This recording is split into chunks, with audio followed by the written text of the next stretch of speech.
akan presentasikan hasil diskusi dari kelompok kami tentang ukuran dispersi. Sebelumnya saya akan perkenalkan diri terlebih dahulu. Dila Cynthia Cahyaningrum 182 dan rekan saya Fahri Abdul Fattah 225221189. Saya Elisa Rahmawati dengan NIM 196. Saya Nafisa Amalia Ramadhani Indonesia dengan NIM 199.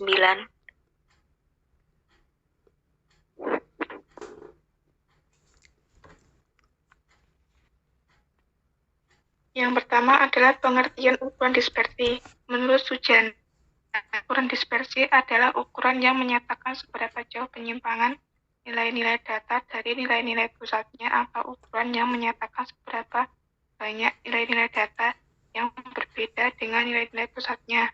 Menurut Yitno Sumarto, penyebaran atau dispersi adalah pergerakan dari nilai observasi terhadap nilai rata-ratanya. Rata-rata dari serangkaian nilai observasi tidak dapat diinterpretasikan secara terpisah dari hasil dispersi nilai-nilai tersebut sekitar rata-ratanya. Makin besar variasi nilai, makin kurang representatif nilai rata-rata distribusinya. Jadi, dispersi atau pengukuran penyebaran data adalah suatu ukuran baik parameter atau statistika untuk mengetahui seberapa besar penyimpangan data. Melalui ukuran penyebaran dapat diketahui seberapa jauh data-data menyebar dari titik pemusatannya atau suatu kelompok data terhadap pusat data. Ukuran ini kadang-kadang dinamakan pula ukuran variasi yang menggambarkan berpencarnya data kuantitatif. Jenis-jenis ukuran dispersi dibagi menjadi 4, yaitu yang pertama jangkauan, range, atau kisaran atau rentang. Range adalah selisih antara nilai terbesar dan nilai terkecil dari data yang telah disusun berurutan. Cara mencari jangkauan dibedakan antara data tunggal dan data berkelompok. Pertama, jangkauan data tunggal dengan rumus L sama dengan Xmax kurangi Xmin. Contoh range. I5 orang anggota keluarga adalah 108, 112, 127, 118, dan 113. Tentukan rentangnya. Rentang dari 5 IQ tersebut adalah R sama dengan Xmax kurangi Xmin. R sama dengan 127 dikurangi 108 sama dengan 19. Yang kedua, jangkauan data berkelompok. Ada data berkelompok ditentukan dari selisih atas kelas tertinggi dengan tepi bawah kelas rendah, ataupun dengan selisih di tengah kelas tinggi di tengah kelas terendah.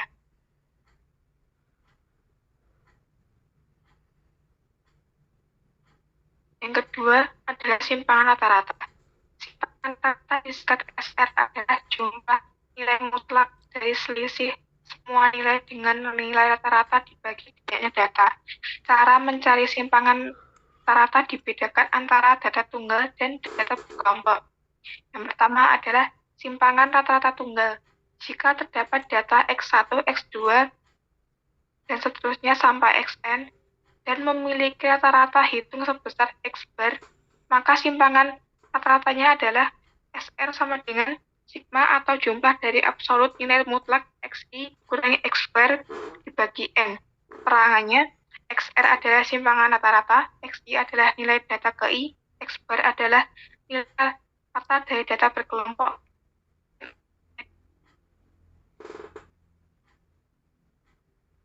Contohnya adalah suatu pencobaan sebuah data berikut ini. Dari data di atas, N sama dengan 10. Mula-mula tentukan dahulu rata-rata atau min pada data pada soal. X bar adalah semua jumlah data tersebut, setelah itu dibagi 10, maka hasilnya 43,6. Lalu tentukan selisih antara setiap data dan rata-ratanya. Untuk memudahkanmu, membuatlah tabel seperti di bawah ini. Setelah itu yang terakhir, substitusikan nilai 16,8 pada persamaan simpangan rata-rata SR sama dengan sigma atau jumlah dari absolut nilai mutlak XI dikurangi X bar per N. yaitu 16,8 per 10 sama dengan 1,60. Jadi, simpangan rata-rata data soal adalah 1,68. Setelah itu akan dibacakan saya, yaitu Fahri. Simpangan data kelompok. Formula simpangan rata-rata untuk data kelompok. SR sama dengan sigma I sama dengan 1.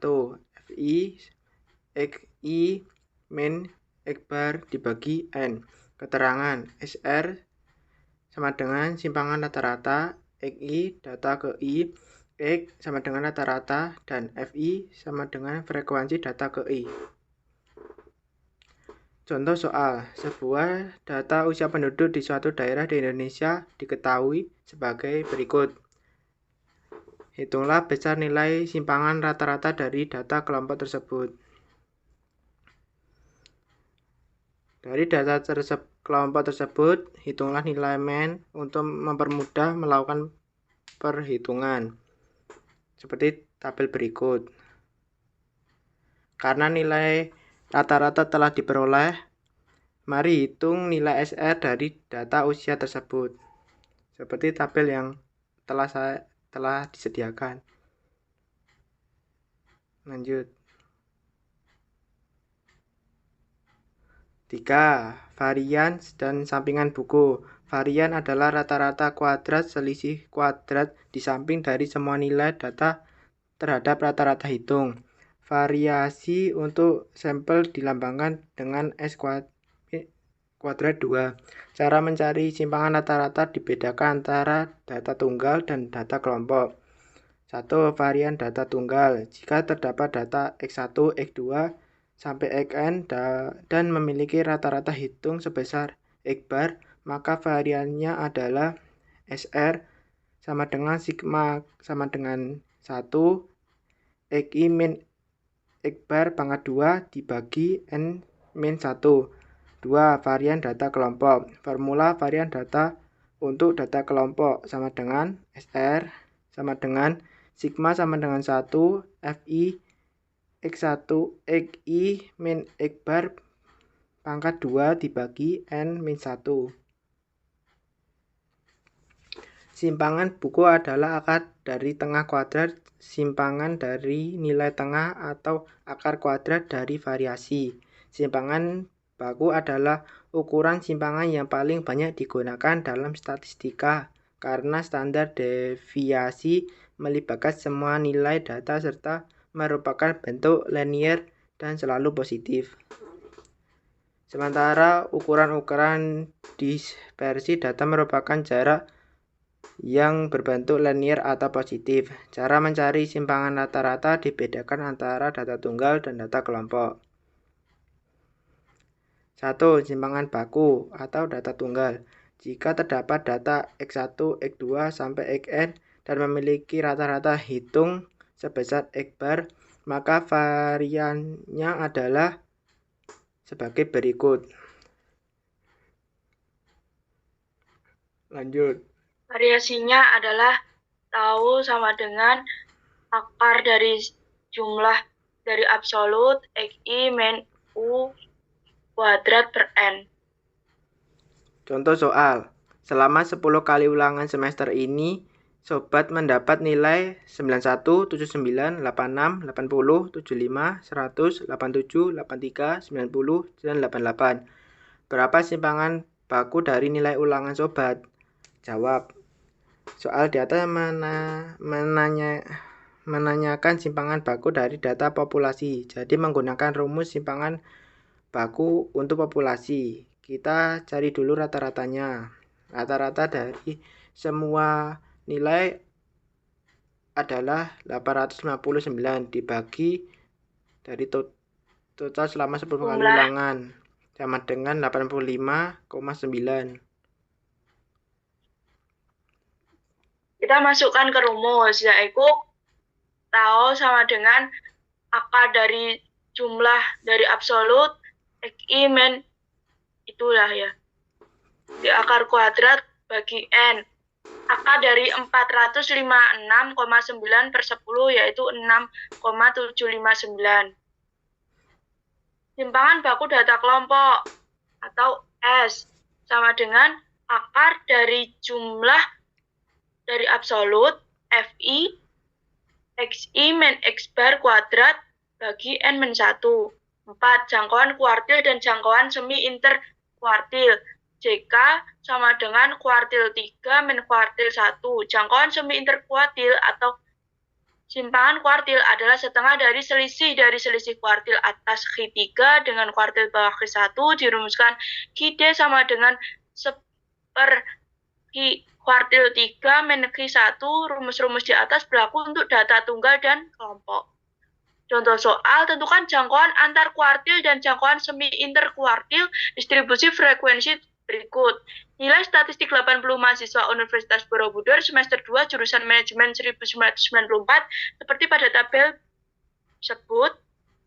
Penyelesaiannya yaitu kuartil 1 sama dengan B1 plus N per 4 min sigma F1 akar 0 pangkat 0 per FQ1 kali C sama dengan 59,5 ditambah 20 dijumlah dan hasilnya 66,64. JK-nya ketemu 18,86 dengan rumus tadi ya, dikurang tadi ya, XI min X bar, QD setengah itu tadi rumusnya setengah X, yaitu hasilnya 9,43 dan Q3 dan hasilnya 85,5.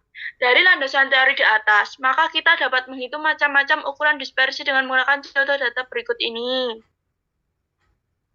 Nilai seperti pada tabel ini, frekuensi titik tengah XI, F, ini yang tabel ke kolom keempat yaitu FI kali XI, yang kelima itu ada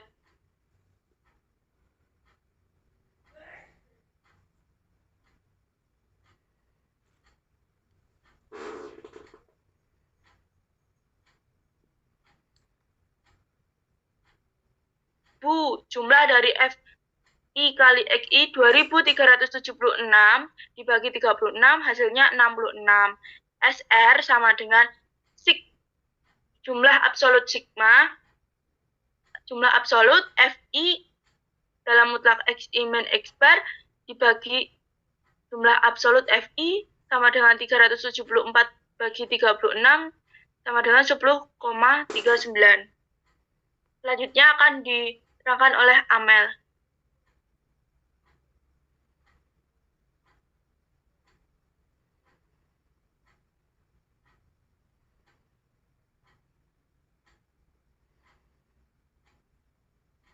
Nilai X pada tabel ini jadi KO sama dengan akar dari sigma, ya ini pokoknya nanti hasilnya 11,62. Selanjutnya akan diterangkan oleh teman saya yaitu Nafisa. Berikut yang terakhir koefisien variasi. Jenis ukuran dispersi yang telah dijelaskan merupakan dispersi absolut yang hanya dapat melihat penyimpangan pada suatu kumpulan data saja. Maka untuk membandingkan penyimpangan pada suatu data digunakan dispersi relatif yaitu perbandingan dispersi absolut dan rata-ratanya. Koefisien variasi KV. Jika dispersi absolut digantikan dengan simpangan bakunya, maka dispersi relatifnya disebut koefisien variasi. Yang kedua, variasi jangkauan PR. Dispersi relatif yang dispersi absolutnya digantikan dengan jangkauan. Yang ketiga, variasi simpangan rata-rata. Dispersi relatif yang dispersi absolutnya digantikan dengan simpangan rata-rata. Yang terakhir, variasi kuartil. Dispersi relatif yang dispersi absolutnya digantikan dengan kuartil. Sekian presentasi dari kelompok kami. Bila ada salah kata atau salah pahaman, kami mohon maaf. Wabillahi taufiq wal hidayah. Assalamualaikum warahmatullahi wabarakatuh. Waalaikumsalam.